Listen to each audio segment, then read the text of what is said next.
बिस्मिल्लाहिर्रहमानिर्रहीम। Dear students, अस्सलाम वालेकुम। मैं हूं एहसानुल्लाह, अपने यूट्यूब चैनल के ऊपर आपको खुशामदीद कहता हूं। जिस तरह कि आपको इल्म है कि active voice and passive voice हम शुरू कर चुके हैं और इस सिलसिले में आज हम पढ़ेंगे simple past tense into passive, कि हम सिंपल पास्ट टेंस के जुमले पैसिव में कैसे कन्वर्ट करेंगे। अगर हमें एक्टिव में जुमले दिए जाए सिंपल पास्ट टेंस के और हमें कहा जाए कि इसको आप पैसिव में तब्दील कर ले, तो हम कैसे कन्वर्ट करेंगे। बाकायदा स्टार्ट लेने से पहले अगर आप मेरे यूट्यूब चैनल पर नए हैं तो चैनल सब्सक्राइब करें, बेल आइकन दबाएं, वीडियो आखिर तक देखें और अपने दोस्तों के साथ शेयर करें।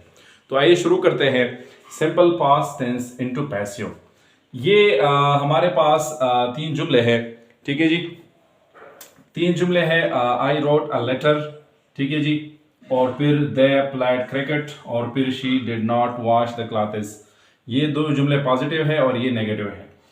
और ये हम कैसे पहचानेंगे कि ये सिंपल पास्ट टेंस के जुमले हैं। तो सीधा साधा सेकंड फॉर्म जिस टेंस में इस्तेमाल होता है और डेड के बाद जो वर्ब का फर्स्ट फॉर्म इस्तेमाल होता है, ये हमारे पास सिंपल पास्ट टेंस के जुमले हैं। तो सिंपल पास्ट टेंस के जुमले हम पैसिव में कन्वर्ट करेंगे। कैसे करेंगे? तो जिस तरह के पहले लेक्चर्स में मैं स्ट्रक्चर दे चुका हूँ हर टेंस के लिए, ठीक है जी। तो यहाँ पर भी आपको क्या दे रहा हूँ, स्ट्रक्चर दे रहा हूँ, और इसके अलावा जो 5 नुकात मैं पहले डिस्कस कर चुका हूँ वो भी आपके सामने है। उसी को इस्तेमाल में लाते हुए आप इन जुमलों को पैसिव में कन्वर्ट कर सकते हैं। सबसे पहले जो स्ट्रक्चर में दे रहा हूं, इसमें आप एक्टिव जुमले का ऑब्जेक्ट जो है वो उठाएं, ठीक है जी। एक्टिव जुमले का ऑब्जेक्ट प्लस हेल्पिंग वर्ब। तो चूंकि ये सिंपल पास्ट टेंस है और मैं टेंसेस में बता चुका हूं कि जो टेंस हम पैसिव में कन्वर्ट कर रहे हैं, इसी के बाद जो टेंस है मतलब गो वन स्टेप बैक, तो वहां से हेल्पिंग वर्ब उठाए। तो ये सिंपल पास्ट है। सिंपल पास्ट के बाद जो है हमारे पास पास्ट कंटिन्यूस जो है वो इसके बाद आने वाला टेंस है, तो वहां से हेल्पिंग वर्ब उठाए।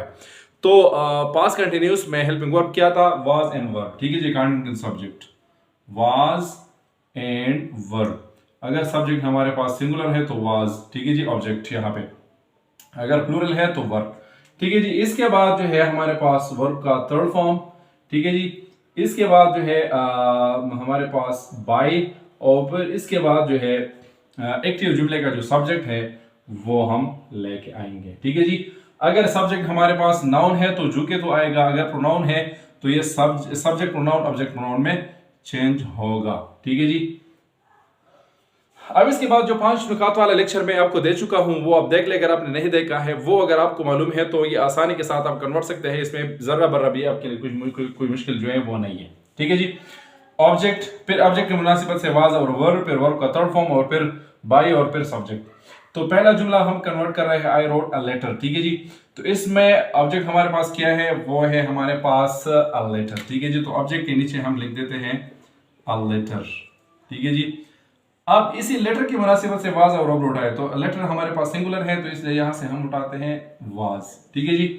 अब वर्ब थर्ड फॉर्म, तो इसमें कौन सा वर्ब इस्तेमाल होता है? रोट सेकंड फॉर्म, ये हम थर्ड में कन्वर्ट करेंगे। So a letter was written,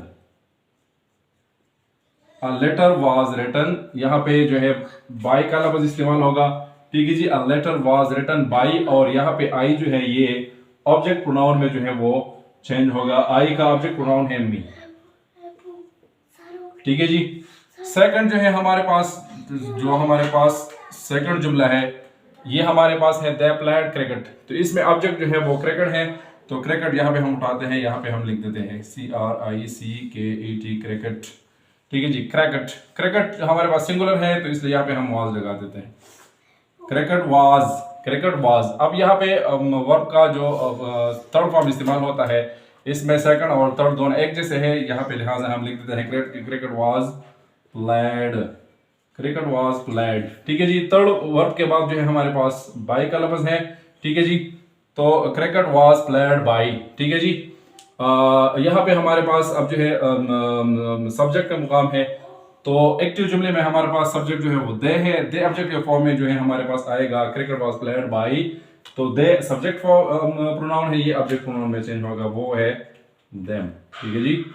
cricket was played by them, ठीक है जी। जो तीसरा जुमला है she did not wash the clothes, ये सिंपल पास्ट टेंस का जुमला है लेकिन नेगेटिव। और मैं पहले आपको बता चुका हूं कि अगर जुमला आपको पॉजिटिव दिया गया है तो आप पैसे में पॉजिटिव कन्वर्ट कर ले, अगर नेगेटिव दिया गया है तो नेगेटिव, और सवालिया जुमलों के लिए हमारे पास अलग पैटर्न है, तो इसलिए हम अलग डिस्कस करेंगे। ठीक है जी। तो ये जुमला हम नेगेटिव में कन्वर्ट करेंगे। सबसे पहले हम ऑब्जेक्ट उठाएंगे, तो ऑब्जेक्ट हमारे पास है द क्लॉथेस। ठीक है जी, द क्लॉथेस। अब क्लॉथेस जो है ये प्लूरल है, तो इसलिए यहाँ पे हम वाज नहीं वर लगाएंगे, द क्लॉथेस वर। ठीक है जी। अब वर्ब का थर्ड फॉर्म, तो यहाँ पे वॉश है, वॉश का थर्ड फॉर्म हम यहाँ पे उठा देते हैं washed. The clothes were washed, और बाई ऑलरेडी हमारे पास स्ट्रक्चर का मौजूद है। ठीक है जी। अब सब्जेक्ट का मुकाम है, एक्टिव जुमले का जो सब्जेक्ट है वो यहाँ पे ले आए, तो सब्जेक्ट हमारे पास शी है, ये हमारे पास प्रोनाउन है सब्जेक्ट, तो ये ऑब्जेक्ट प्रोनाउन में हम कन्वर्ट करेंगे। इसका ऑब्जेक्ट प्रोनाउन जो है वो है her. The clothes were washed by her. ठीक है जी। तो इसी तरह बहुत सारे जुमले जो है आप इसी स्ट्रक्चर पे कन्वर्ट कर सकते हैं। अगर आपके पास वर्ब है और वर्ब में आपके पास क्या है, सब्जेक्ट और ऑब्जेक्ट मौजूद है, ठीक है जी, तो इसको आप पैसिव में आसानी के साथ कन्वर्ट कर सकते हैं। तरीक़ाकार क्या होगा, सब्जेक्ट और ऑब्जेक्ट के मुकामात आपस में चेंज कर लें। ठीक है जी। फिर इसके बाद जो है कोई ना कोई हेल्पिंग वर्ब जो है वो उठाए, फिर इसके बाद वर्ब का थर्ड फॉर्म, फिर जो है बाय, और फिर एक्टिव जुमले का जो सब्जेक्ट है वो आएगा, वो तो मैं पहले बता चुका हूँ। ठीक है जी। तो इसी स्ट्रक्चर पे आप बहुत सारे जुमले जो है वो कन्वर्ट कर सकते हैं। ये भी याद रखें कि हर स्ट्रक्चर जो पैसिव का है वो हमारे पास ऑब्जेक्ट से शुरू होता है, वर्ब का थर्ड फॉर्म होता है, फिर बाय होता है, और फिर सब्जेक्ट एक्टिव जुमले का होता है। सिर्फ ये वाला पोर्शन जो है वो चेंज होता रहता है। ठीक है जी। तमाम active voice and passive voice का यही तरीक़ाकार है, सिर्फ और सिर्फ हेल्पिंग वर्ब जो है वो चेंज होता है। और हेल्पिंग वर्ब के बारे में भी मैं आपको फार्मूला बता चुका हूं कि एक स्टेप जो है वो पीछे चले जाए। कंटिन्यूस टेंसेस में जो अपना हेल्पिंग वर्ब है उसके साथ बीइंग का इजाफा कर ले। इसके अलावा जितने टेंसेस हैं तो आप एक कदम पीछे चले जाए, वहां से हेल्पिंग वर्ब उठाए, तो आसानी के साथ आप एक्टिव से पैसिव बना सकते हैं।